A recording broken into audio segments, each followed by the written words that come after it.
윤석열도 받을 수 있는 소비 쿠폰입니다. 뭐 그쵸. 쓰실 수 있을지는 모르겠지만, 예. 그리고 윤석열 관련해서 이 내란 고통을 배상하라 요거를 104분이 하셨는데 10만 원씩 지급하라는 판결이 나왔습니다. 네. 오. 이게 네. 계엄 재난지원금이라고 해야 될까요? 그런 것 같아요. 심리 스트레스, 예, 치유금. 네, 그리고 뭐 박근혜 때도 사실상 탄핵되면서 이렇게 위자료 청구를 했었거든요.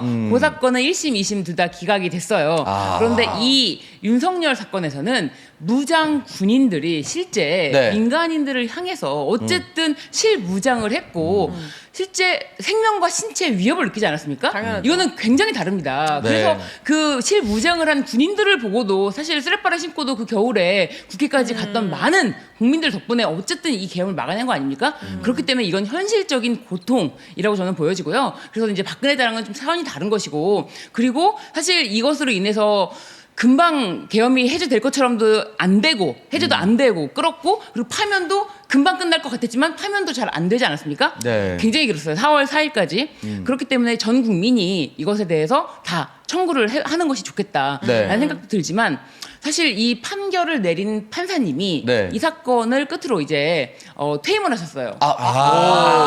정년 퇴임이었어요? 네. 그럼 어떻게 보면 약간 뭐 고마운 판결이긴 한데 후배들아 고생해라.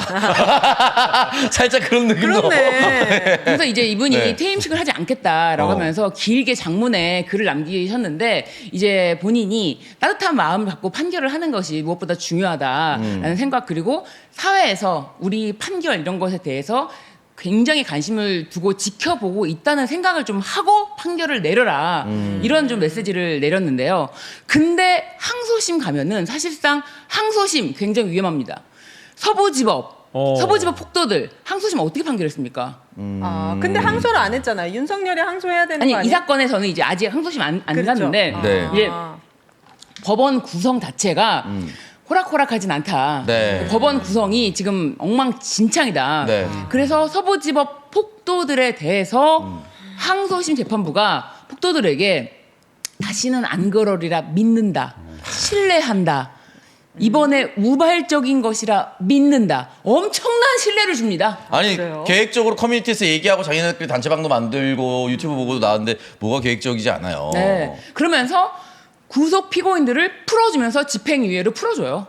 저는 그래서 믿어지지가 않는 거예요. 그 서부지법 동료 판사를 향해서 네. 완전 막 거길 다 부시지 않았습니까? 그렇습니다. 자신 직장을 다 부시고 그 난동을 피고 죽인다고 막 그렇게 돌아다니던 그 사람들을 향해서 신뢰한다, 믿는다라고 하면서 집행유예를 풀어준 판사들이 아직 존재하고, 네. 이게 법원에서 뭐랄까요? 이게 우리 법원 자체는 이 휘둘리지 않겠다. 뭐 이런 말도 안 되는, 저는 진짜 너무 충격받아갖고 지난주 금요일에 이 판결이 상반된 판결이 다 있었기 때문에 이 10만 원 판결에 대해서 국민들이 더 이건 당연한 판결이다. 당연한 판결이고 항소심도 이거를 좀 봐라라고 목소리를 더 내야 된다. 네. 그 김용대 또 김계환 그 사령관들에 대해서 그 기각한 거라든지 맞습니다. 지금 이제 들어보면 이분들이 이게 내란으로 촉발됐던 그런 사건들 네.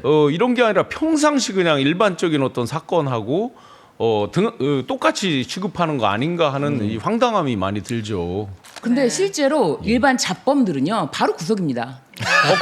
바로 구속이에요. 이 사실은 예, 예. 잡범보다 훨씬 더 중대한 범죄지 네. 않습니까? 그럼요. 굉장히 중대한 범죄인데 네. 이것에 대해서 마치 자기는 형식적으로 판단해서 이거 문제가 없다라는 식으로 구속영장을 기각하고 이러고 있는데, 이거는 제가 봤을 때는 자신의 어떤 성향이 판결에 드러난다. 저는 그렇게밖에 보이지가 않아요. 근데 검찰 개혁만 해서는 되는 게 아니라 결국에 사법부 개혁을 해야지 그렇죠. 마지막 판결까지 갔을 때 이제 네. 우리의 인생이 운명이 결정되는 네. 건데, 사법 개혁에 대한 많은 국민들의 목소리를 이런 계기로 모아야죠. 네. 네. 맞습니다. 그래서 네. 대법관 증언 이것에 대해서 지금 법안은 발의되어 있지 않습니까? 네네. 이것까지 관철을 시키는 게 국민의 목소리라는 것. 사실 이 판결의 의미가 저는 사법부 개혁까지 연결이 쭉 돼야 된다. 그래서 네.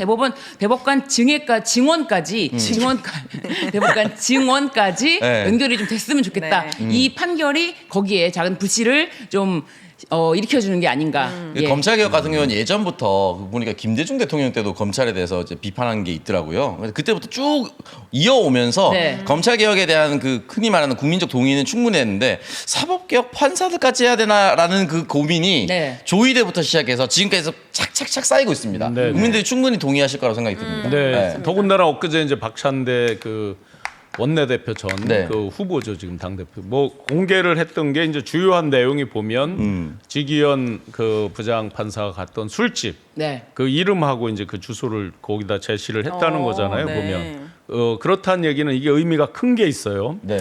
제보자가 그동안 직업적인 이유로 자기 그 신상을 드러내기를 꺼려했던 거죠. 근데 지금 이거를 제보를 했다는 얘기는 뭐예요? 이제는 공개해도 좋다라고 결심을 했다는 뜻으로 해석할 수 있죠. 네. 그러면 전면적으로 이제 여러 가지 그동안 주고받은 카톡 내용 이런 것들이 이제 나오는 거니까 네.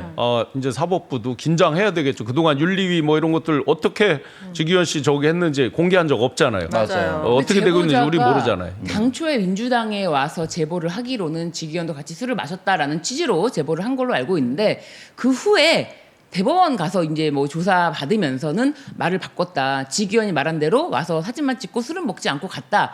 이런 식으로 말을 바꾼 걸로 알고 있어요. 그래서 민주당에서 제보자에 대해서 더 이상 제보자의 말로는 공개할 게 아무것도 없으니까 제보자가 제보했던 그런 구체적인 사실들 그런 거를 다시 공개한 걸로 알고 있습니다. 그래서 사실 제보자는 변호사예요. 변호사는 믿으면 안 됩니다.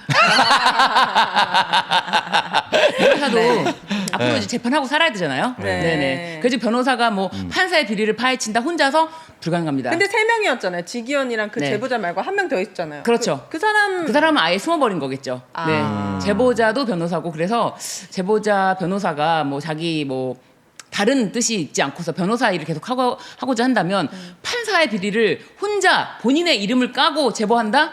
쉽지 어렵습니다. 않다. 어렵습니다. 전체로 찍힐 수 있는 네. 그런 상황이니까. 아니면 거기 계셨던 여성분이 혹시 있다면은 제보하면 그렇죠. 제일 좋은 거 아니에요? 그렇죠. 그러니까 다각도로 제보를 받는다고 이제 봉지욱 기자가 사실 그 당시에 이제 본인의 핸드폰 번호까지 공개하면서 했는데 네. 쉽지가 않았던 상황인 것 같습니다. 아, 네. 이명수 기자 투입해야 돼요. 아 그러니까 오늘 아침에 이제 그 105명을 해서 소송 대리를 했던 그 김정호 변호사, 네. 아, 네. 김경호 변호사님이 있고 이제 김정호 변호사가 계신데 실제로 그때 10,000명이 넘게 이제 신청을 했다라고 해요. 그래서 105명으로 했는데 일단 1심에 승소하면서 이제 아주 중요한 게 하나 생겼죠. 가집행권이 생긴 거예요. 그런데 아쉽게도 윤석열만 상대로 이제 했잖아요. 네. 그러니까 윤석열은 6억 6천만 원쯤 신고돼 있잖아요, 재산이. 김건희가 73억쯤 돼 있습니다. 그러니까 김건희 재산에 대해서 가집행을 할 수는 없고 일단 윤석열 6억 6천에 대해서는 바로 가집행을 할 수 있다. 그리고 지금 10,000명을 더 이제 대리해서 추가적으로 이제 또 소송을 하는 그래요? 거죠. 10,000명? 그러면 우리가 이제 흔히 농담 중에 금융치료가 이제 가장 확실하죠, 효과가. 효과가 확실한 치료다 해서 일단 6억 6천에 대해서는 아마 바로 가집행 준비를 하고 계실 것 같아요. 1심인데도요? 1심만 승소해도 가집행을 할 수 있다는 거니까. 아, 그래요? 네. 그런데 이제 항소심은 또 별개의 이제 논의로 진행되는 거고 김경호 변호사님이 이제 구글 폼에 이렇게 올려서 지금 하고 있는데 수천 명이 벌써 이제 다 그러니까요. 신청을 했다 이렇게 네. 돼 있습니다. 이런 거 본보기로 꼭 김경호 변호사님은 네. 그래서 이번에는 김건희까지 같이 같이 잘 그 됐네요. 공동 피고인에다가 같이 집어넣었다라고 하고 있습니다.